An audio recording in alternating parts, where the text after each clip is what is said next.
Halo co-friends, pada soal ini kita akan membahas mengenai perhitungan reaksi kimia pada sel elektrolisis atau mengenai stoikiometri sel elektrolisis. Pada prinsipnya, sel elektrolisis ini menggunakan energi listrik dari sumber eksternal agar reaksi kimia dapat terjadi, di mana pada rangkaian selnya ada elektroda yaitu katoda dan anoda, larutan elektrolit, dan sumber arus listrik eksternal. Arus listrik merupakan elektron yang bergerak. Elektron mengalir masuk ke katoda dan keluar melalui anoda, sehingga membuat katoda merupakan elektroda bermuatan negatif dan anoda bermuatan positif. Reaksi yang terjadi dalam sel elektrolisis adalah reaksi redoks atau reduksi oksidasi, di mana kita ketahui reaksi reduksi yaitu proses penangkapan elektron dan oksidasi yaitu proses pelepasan elektron. Jadi, reaksi reduksi terjadi di katoda dan oksidasi terjadi di anoda. Pada soal ini diketahui ada zat elektrolit yaitu AgNO3.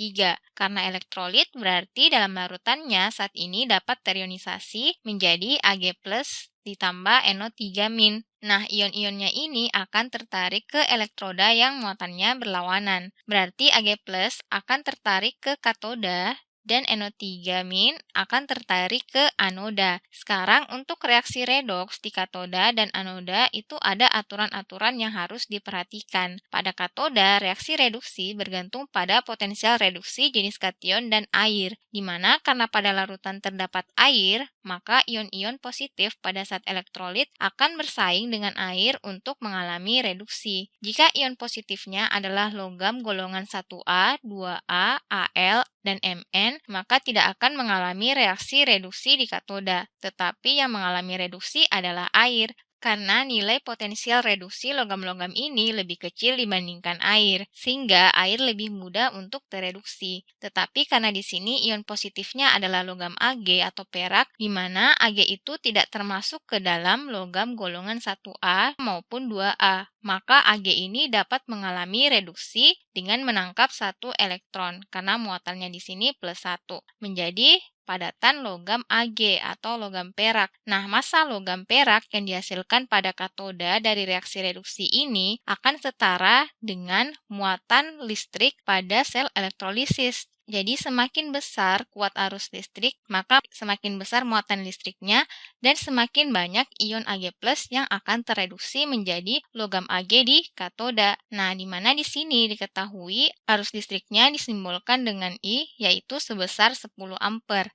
Hubungan antara massa dan besarnya muatan listrik pada sel elektrolisis ini dikemukakan oleh seorang ilmuwan yaitu Faraday. Nama hukumnya adalah hukum 1 Faraday, di mana bunyinya yaitu massa yang dihasilkan pada sel elektrolisis berbanding lurus dengan muatan listrik di dalam sel, di mana muatan listrik ini disimbolkan dengan Q. Q atau muatan listrik satuannya adalah kolom. Q adalah hasil kali antara kuat arus listrik atau I dikali dengan waktu elektrolisis atau T dalam satuan detik, I dalam satuan ampere. Nah, karena muatan listrik berbanding lurus dengan massa, berarti kita harus mencari nilai Q-nya dulu. Jadi muatan listrik pada elektrolisis AgNO3 sama dengan arusnya yaitu 10 ampere dikali dengan waktu elektrolisisnya yaitu 965 detik. Hasilnya sama dengan 9650 kolom.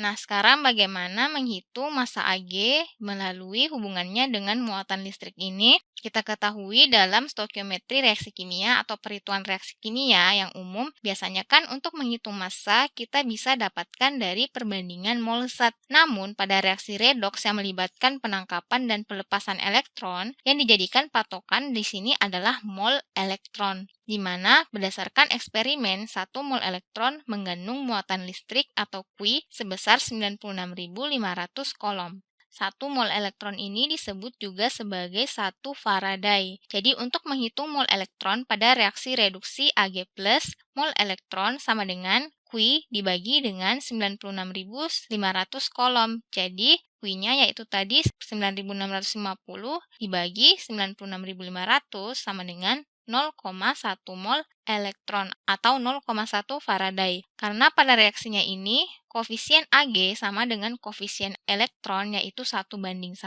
maka mol elektron sama dengan mol Ag yaitu 0,1 mol. Kita ingat rumus mol, yaitu sama dengan massa per AR. Berarti untuk mencari massa AG sama dengan mol AG dikali AR AG, sama dengan 0,1 mol dikali AR-nya yaitu 108, hasilnya massa AG yaitu 10,8 gram. Jadi jawaban yang tepat adalah C. Sampai jumpa pada soal berikutnya.